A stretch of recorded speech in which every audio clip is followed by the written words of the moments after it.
ou seja, para manifestar. Mas, crendo em Deus, caminhar até o culto com a expectativa de exortar uma palavra do Senhor. Abra a sua Bíblia em Lucas, capítulo 22.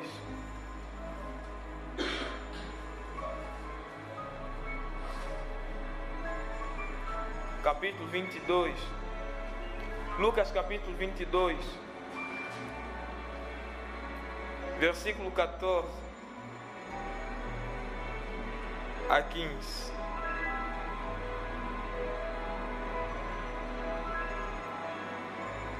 Lucas capítulo 22, versículo 14 a 15. Diz assim a palavra do Senhor: Chegada a hora, pôs-se Jesus à mesa e com ele os apóstolos, e disse-lhes: Tenho desejado ansiosamente comer convosco esta Páscoa antes do meu sofrimento. Agora abra para Mateus capítulo 26.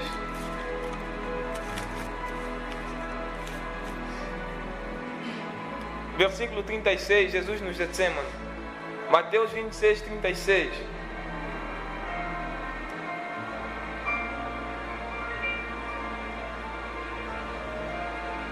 Mateus capítulo 26, versículo 36.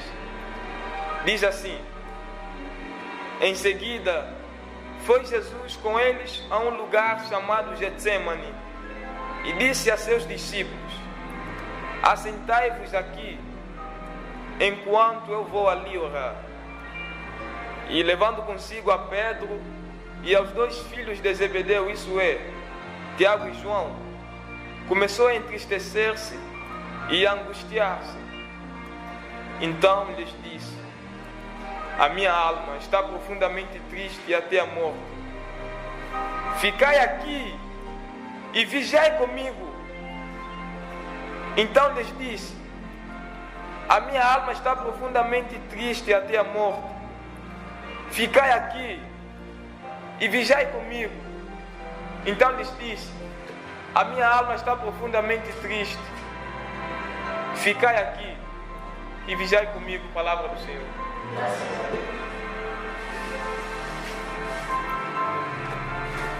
Jesus, Deus em carne humana, um indivíduo que viveu em um tempo não fácil, que viveu não em um tempo qualquer na terra,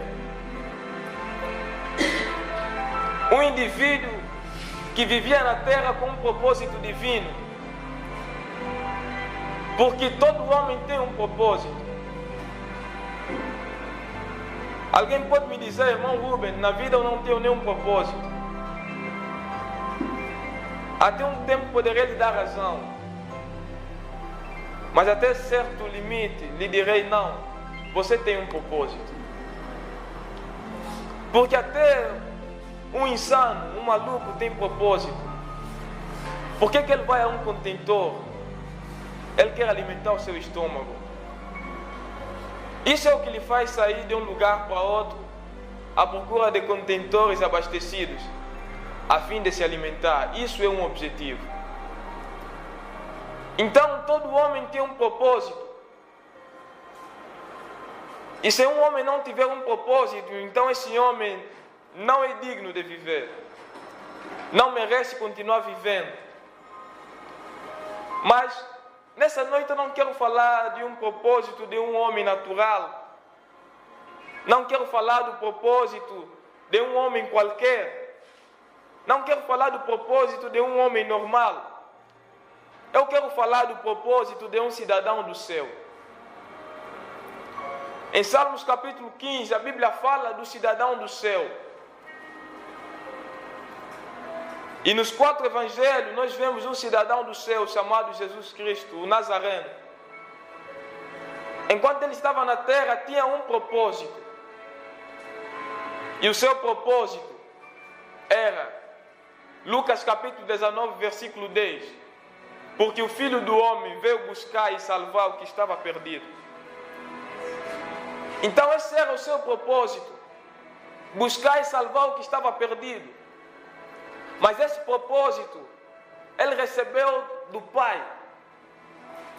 E o mesmo propósito que ele recebeu, ele deu àqueles que criam nele, a saber, os seus discípulos. Jesus sabia qual era o tempo que ele havia de ser crucificado. E aqui onde acabamos de meditar, o tempo já estava chegando. Antes do tempo chegar, ele já advertiu aos discípulos, dizendo que o Filho do Homem será entregue nas mãos dos gentios, será ultrajado, cuspido, negado, açoitado, e será morto, mas ao terceiro dia ressuscitará. E quando a hora estava próxima, em João capítulo 12, ele disse: angustiada está a minha alma, e o que direi? Pai, me salva desta hora? Não, para isto mesmo vim, para esse propósito. Eu vou lhe dizer uma coisa: o propósito de Deus na tua vida nem sempre vai te fazer sorrir enquanto estás vivendo o propósito. Às vezes a gente salta de alegria depois de cumprirmos o propósito, porque o propósito é duro. Entendeu o que eu disse? O propósito é duro. O propósito de Cristo era morrer na cruz para salvar todos os homens.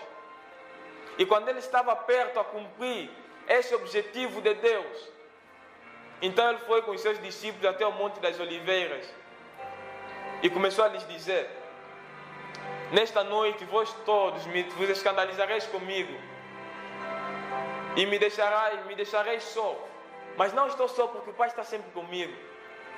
Mas isso é para se cumprir a Escritura: ferirei o pastor e as ovelhas do rebanho ficarão dispersas. Mas Simão Pedro estava negando a palavra do Senhor. Ele disse: ainda que veja ser um tropeço para todos, nunca serás um tropeço para mim. Jesus lhe disse: nessa mesma noite, antes que o galo cante, tu me negarás 3 vezes. Simão Pedro replicou: não, ainda que me seja necessário morrer contigo, de modo nenhum te negarei. Jesus não disse mais nada, então lhes guiou até o jardim do Getsemane. Chegando no Getsemane, disse a todos os apóstolos: assentai-vos aqui enquanto eu vou ali orar. Ele está falando que vai orar, mas parece que vai sozinho. Não, levou 3 pessoas: Tiago, João, Simão Pedro. Quando lhe levou mais adiante, então Jesus começou a desabafar: a minha alma está profundamente triste até a morte. Ficai aqui e vigiai comigo. Eu quero trazer um clamor de Deus nesse culto de exortação, que até cá Deus quer homens que vão ficar e vigiar com Ele. Porque Deus tem necessidade de desabafar. Eu imagino Deus quando olha para a terra e vê todos os filhos dos homens. Há pessoas que eu ouço dizer que Deus não presta. Há pessoas que dizem que Deus não pode ser assim. Tem pessoas que pensam que as pessoas vão no inferno porque Deus quer assim. Eu não creio que Deus quer assim. Porque se Deus quisesse assim, seria injusto. Como é que eu não fiz nada? Fui nascido. E Deus disse: você tem que ir no inferno. O que foi que eu fiz, Deus? Deus não quer assim. Mas Deus te deu uma capacidade de escolheres. Então Jesus aqui tem necessidade de desabafar algo que estava entristecendo profundamente o seu coração. E você vai ver que essa mesma tristeza o seguiu até a cruz, ou seja, até a presença de Anás. Mas só que Jesus estava triste quando a hora estava perto. Mas quando a hora chegou, não estava mais profundamente triste até a morte. Estava conformado. Porque quando a hora estava perto, então, a Bíblia diz que ele foi possuído de pavor e medo. Sabe o que ele fez? Adiantou-se e prostrou-se em terra. Então começou a orar: Abba, Pai, tudo que é possível, passa de mim este cálice, sem que eu beba. Foi aos seus discípulos, voltou mais lá, se postou, orou pela segunda vez. Abba Pai, tudo te é possível. Passa de mim este cálice sem que eu beba. Foi orar pela terceira vez. Jesus implorando para não padecer na cruz. Porque ele conhecia o propósito. Eu quero te dizer que se você é servo de Deus, Deus não vai te esconder o modo que você tem que lhe glorificar na terra. Amém. Porque a Bíblia diz que quando Jesus Cristo ressuscitou dentre os mortos, apareceu a seus discípulos, não todos, alguns. Chamou Simão Pedro de lado e lhe disse: siga-me. Simão Pedro começou a lhe seguir, João também estava a vir. Simão Pedro disse: e quanto a este, Jesus disse: o que é que te importa se eu quiser que ele permaneça até que eu venha? Está bem. Então Jesus olhou para Simão Pedro e passou a lhe interrogar: Simão, Simão, filho de João, tu me amas? Simão Pedro disse: sim, Senhor, tu sabes que eu te amo. Pastorei as minhas ovelhas. Simão, tu me amas? Perguntou pela segunda vez. Sim, Senhor, tu sabes que eu te amo. Apacenta o meu rebanho. Passou mais um tempinho, perguntou pela terceira vez. Simão, Simão, filho de João, tu me amas? Sim, Senhor. Simão Pedro ficou triste e disse: tu sabes todas as coisas e tu sabes que eu te amo. Jesus não estava duvidando do amor dele. Eu não sei qual é a razão dele perguntar pela terceira vez. Se tu me amas mesmo, então apacenta os meus cordeiros. E depois lhe disse o seguinte: quando tu eras jovem, tu te cingias e andavas por onde querias, mas quando fores velho, já não andarás por onde você quiser, e outro te cingirá. A Bíblia diz que Jesus lhe disse isso, significando o tipo de morte que Simão Pedro havia de glorificar a Deus na terra. Eu quero te dizer que não é fácil, é duro, é difícil, é árduo cumprir o plano de Deus na tua vida aqui na terra. É por isso que todos os homens que Deus levantou, quando Deus levantou o apóstolo Paulo, o ministério desse homem toca muito o meu coração quando medito as suas epístolas. Ele estava em Jerusalém, então foi preso. Jesus lhe apareceu e lhe disse: coragem, coragem. Porque Deus não dá um mar de rosas no ministério. Deus dá uma cruz no ministério. Enquanto você não tiver uma cruz, você nunca será um cristão verdadeiro e a sério. Enquanto você não tiver uma cruz, você nunca será um cristão. A palavra cristão, sabe quer dizer o quê? Seguidor de Jesus Cristo.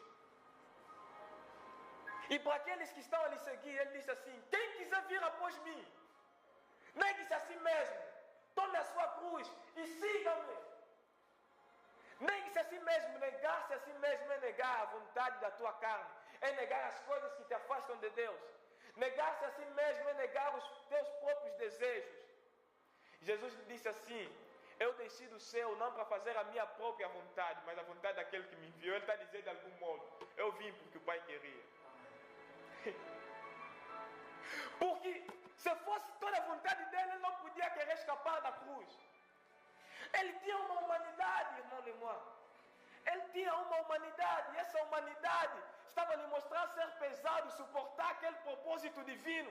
Na verdade, a nossa humanidade sempre contradiz o propósito divino. A nossa humanidade nunca está de acordo com a vontade de Deus. A nossa humanidade sempre quer subterfúgio.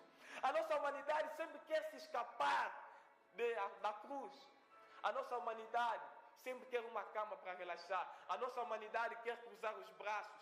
A nossa humanidade quer sempre descanso depois de um trabalho terreno. A nossa humanidade não quer dar espaço para o trabalho de Deus. A nossa humanidade não está de acordo com o propósito celestial. Por isso é que Paulo aconselha a nos inclinarmos no Espírito.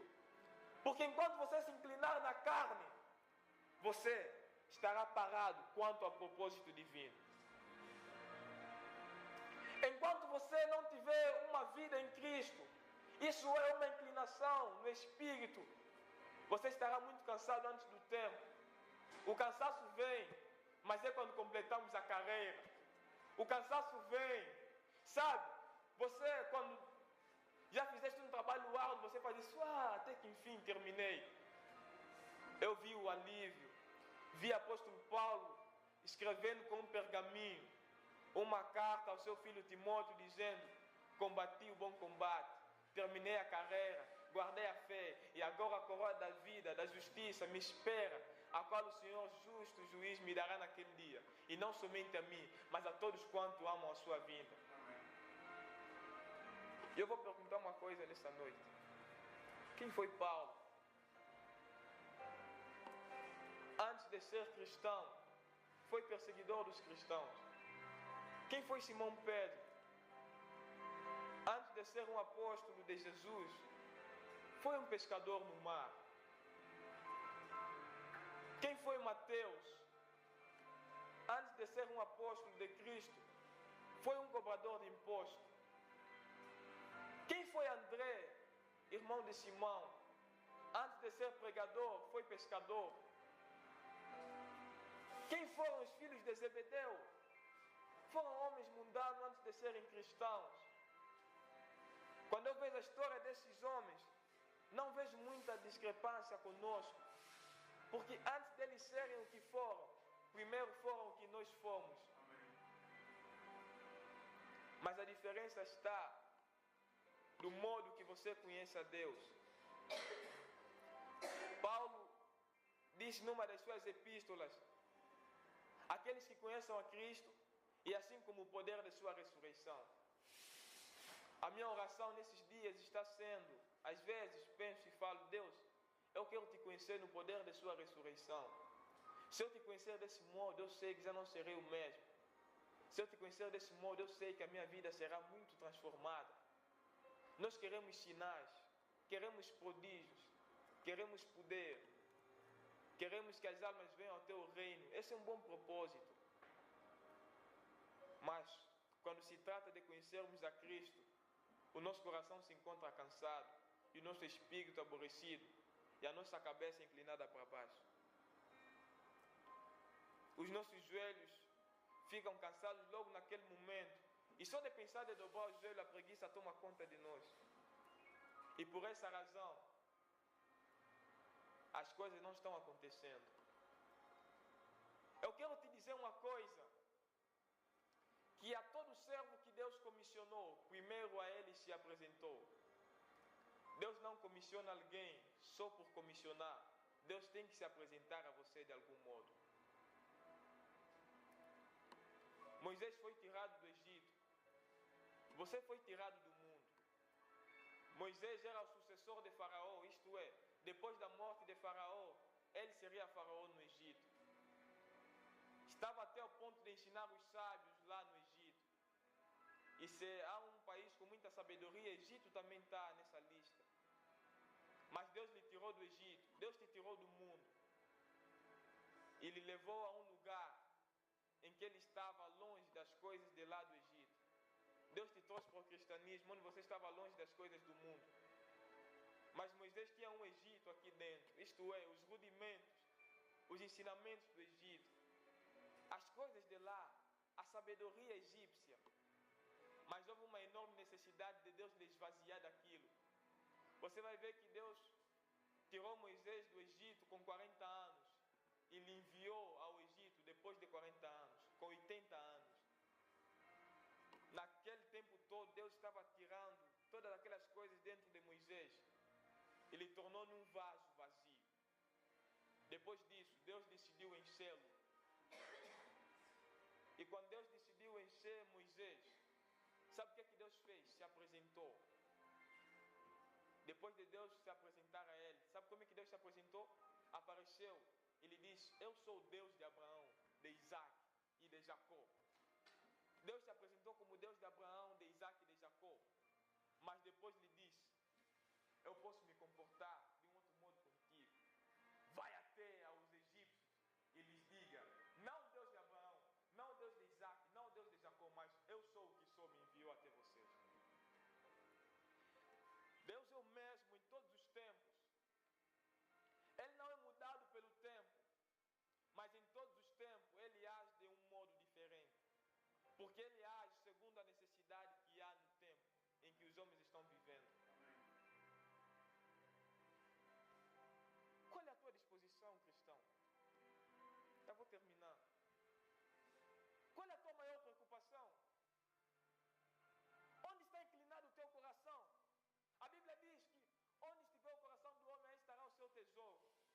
O jovem rico tinha o seu coração inclinado nos bens que ele possuía.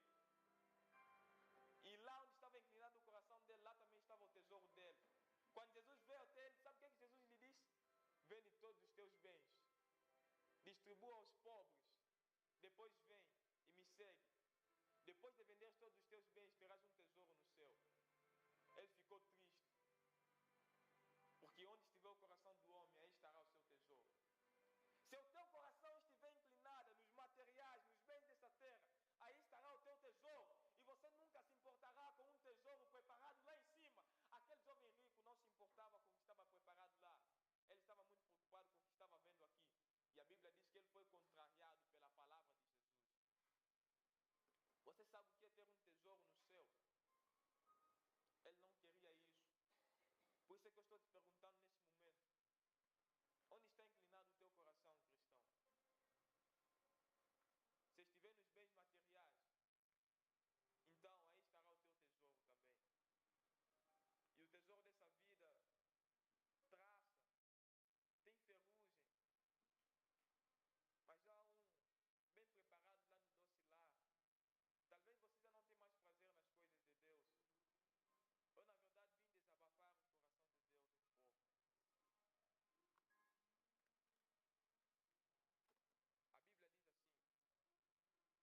para ouvir, ouça o que o Espírito diz às igrejas. Eu estou já a finalizar, mas eu seria mesmo um verdadeiro hipócrita e me sentiria muito condenado se eu tenho que falar essas palavras. E se o meu coração não está a olhar para mim, estou aqui a falar para você. Mas todos os dias eu tenho que ter essa preocupação, procurar fazer as coisas que são satisfatórias. Onde estiver a tua maior preocupação, aí estará toda a inclinação da tua vida. Amém? Amém. Tá bem.